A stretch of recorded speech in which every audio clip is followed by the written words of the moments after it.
J'ai enfin récupéré mon compte Twitter. J'ai passé un jour sur mon compte secondaire et du coup j'ai pu revoir un petit peu les comptes de gauchistes qui m'avaient bloqué. Et je suis tombé sur cette vidéo de Cory Legrand qui m'avait bloqué.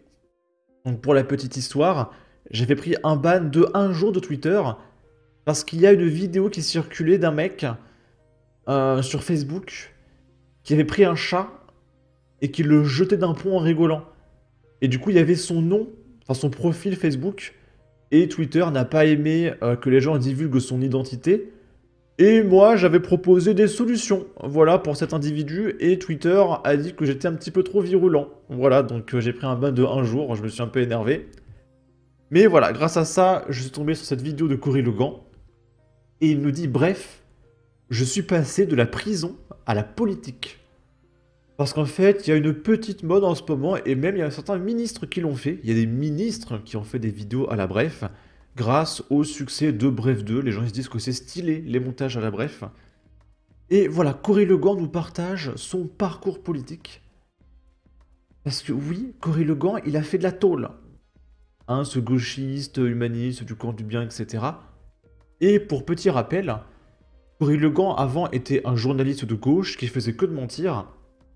Et suite à sa 19e condamnation, il a perdu sa carte de presse. Parce que les médias n'aiment pas trop des journalistes qui racontent que de la merde à longueur de temps, même s'ils sont de gauche. Il y a des limites à pas dépasser. Et du coup voilà, Cory Legrand est très fier de nous montrer que même les taulards criminels peuvent accéder à la politique, d'accord. Et il va nous montrer qu'au début c'était un taulard, et aujourd'hui c'est un écolo, d'accord. Oh, quel dommage que Cory Legrand m'ait bloqué, hein. C'est quelqu'un de tellement bien. Bref, je suis passé de la prison à la politique. Et il est fier de lui, hein. Il est très fier de lui. J'ai fait des conneries, je suis parti en prison. Là-bas, j'ai compris un truc. Ceux qui écrivent les lois n'y mettent jamais les pieds. À ma sortie, j'ai pas tourné la page, je suis devenu journaliste. J'ai revisité les prisons, mais cette fois-ci... Tu peux être journaliste avec un background judiciaire. C'est complètement dingue. Attends, il a fait de la tôle avant d'être journaliste et de prendre ses 19 condamnations. Oui, c'est le minimum syndical hein, quand t'es pour être de gauche. Je pouvais en sortir. J'ai tendu le micro à ceux qu'on enferme et ceux qu'on oublie. J'ai dénoncé, j'ai dérangé. On m'a dit « Pourquoi tu fais ça ?» J'ai répondu En gros, il défendait les criminels pour montrer que c'est tellement horrible les prisons françaises. Hein, d'accord, on a seulement une Xbox et une PlayStation. C'est quand qu'on aura la Switch pour jouer à Mario Kart? Parce que j'y étais. mais écrire, ça suffit pas. Alors j'ai adhéré aux écologistes. J'ai fait des bises, j'ai serré des mains, j'ai serré des poings. J'ai compris que la politique c'était juste une autre forme de prison. Il y a des alliances, il y a des trahisons. Aujourd'hui, j'aimerais faire les lois au lieu de les enfreindre. Bref, je suis passé de la prison à la politique. Franchement, ça me fume, mais il partage ça avec fierté, quoi. What? Mais qu'est-ce que t'as fait pour aller en prison? Bref, je suis un politicien français. Non mais c'est... Et regardez, là, il colle des affiches. Justice, paix, écologie, rejoignez-nous. Non mais s'il y avait un seul élu du Rassemblement National qui sortait de tôle, le mec serait radié à vie, quoi. Alors que pour être de gauche, c'est le minimum syndical.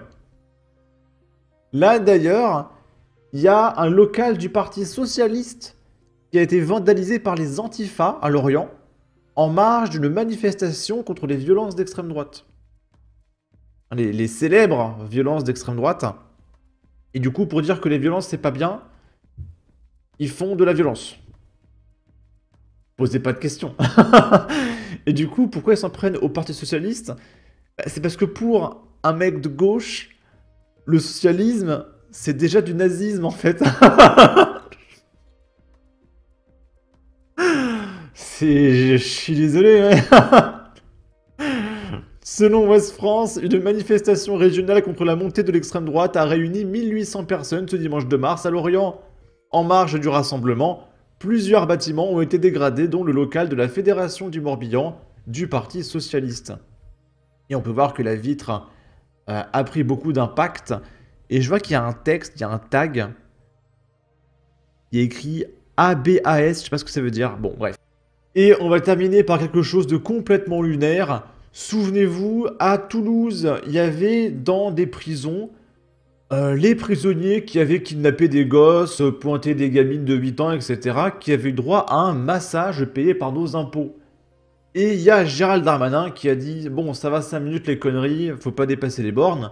Et il a interdit les massages pour les kidnappeurs de gosses. Et du coup, il y a les socio-esthéticiennes qui se plaignent et qui ont écrit une lettre à Gérald Darmanin. Massage en prison française, privés d'une grande partie de leur salaire, parce qu'elles étaient payées par l'État, hein, c'était des fonctionnaires. Des socio-esthéticiennes en colère veulent écrire à Gérald Darmanin. L'arrêt des activités socio-esthétiques en détention, décidé suite à une polémique sur les interventions bien-être en milieu carcéral, suscite l'incompréhension, ils ne comprennent pas pourquoi c'est interdit, et la colère des professionnels concernés. Alors non, si tu as besoin de l'État pour vivre de ton activité, tu n'es pas un professionnel, tu es un assisté. Tu peux monter ton entreprise, tu achètes un local, et tu fais ta petite boîte de massage, je pense que ça marchera très bien en réalité. Ces dernières, privées d'une partie de leur salaire, envisagent d'écrire directement au ministre de l'Intérieur, Gérald Darmanin, pour exiger des clarifications et la reprise de leur mission. Voilà, il faut que Gérald Darmanin leur explique pourquoi il ne faut pas faire de massage à des kidnappeurs de gosses payés par les impôts des Français. Un outil de réinsertion, mal compris.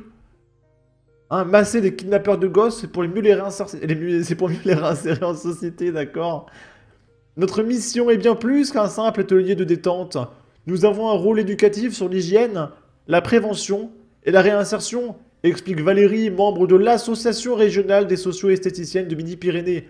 Donc en plus, c'est une assoce, payée par nos impôts. Aucun contact physique n'a lieu avec les détenus. Ah bon? Cette suspension fait suite à une polémique déclenchée avec la révélation d'activités comme les massages, la danse country ou le yoga mixte à la maison d'arrêt des Seyss près de Toulouse. Et comment ils font pour les masser sans contact physique?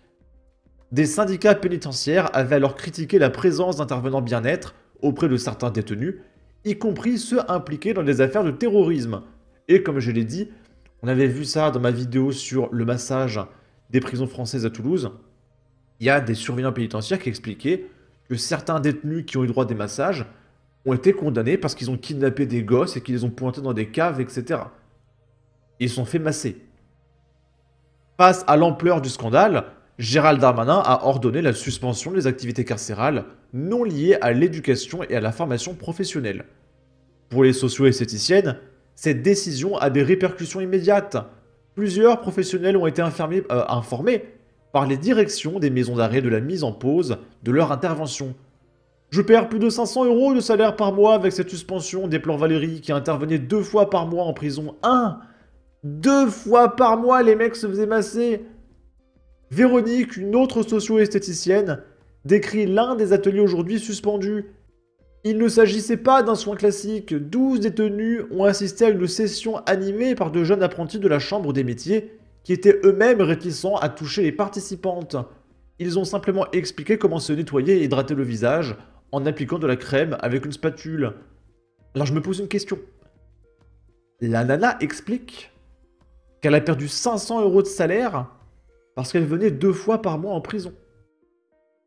Donc ça veut dire, si je comprends bien, qu'à chaque fois qu'elle venait en prison, elle prenait un chèque de 250 balles.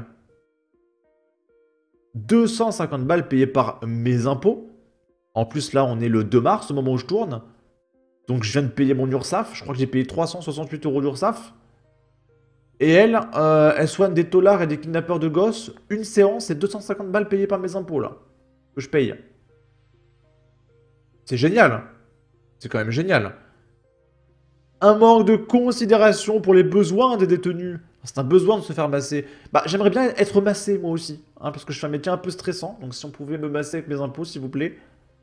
Cette suspension interroge aussi sur les conditions de détention des femmes incarcérées. Priver ces femmes du moindre réconfort peut-il vraiment les aider à changer de mentalité? S'interroge une proche d'une détenue. Pour les professionnels, ces ateliers sont un levier de reconstruction et d'insertion.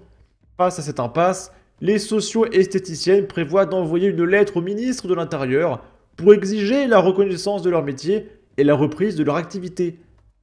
Et tu sais que tu peux masser d'autres gens que des dollars. Encore une fois, tu peux acheter un local, et il y aura des clients qui te payeront avec du vrai argent, hein, pas avec des impôts, en échange de massage. Et en tant que pays le plus stressé du monde et premier consommateur d'antidépresseurs, tu auras des clients. Hein, je sais que c'est compliqué de monter son entreprise en France, il faut faire des papiers, mais tu peux pas vivre toute ta vie aux dépens de l'État, Valérie. Des emplois sont en jeu. Alors non, être payé par l'État, c'est pas un emploi. Hein, c'est du parasitisme. Nous avons besoin d'une réponse claire sur notre avenir, alerte l'une d'entre elles. Eh bien moi j'ai une réponse pour ton avenir. Crée ton entreprise, ouvre ta boîte, et paye tes impôts comme tout le monde plutôt que de vivre au crochet de l'État. Voilà. À la rigueur, tu peux vivre au crochet de l'État quand tu es malade, tu as un handicap, ou même quand tu es étudiant et que tu as ta bourse étudiante, il n'y a pas de problème pendant que tu es étudiant, que tu fais tes études et tout. Par contre, Valérie, quand tu as 45 ans et que tu dois faire un métier, non, vivre au crochet de l'État, c'est pas un métier. Voilà, donc crée ton entreprise, s'il te plaît. Bon, sur ce, n'hésitez pas à donner votre avis, votre opinion, à partager, liker, commenter, ça aidera au référencement de la vidéo sur YouTube. Abonnez-vous, suivez-moi sur Twitter, prenez soin de vous, salut!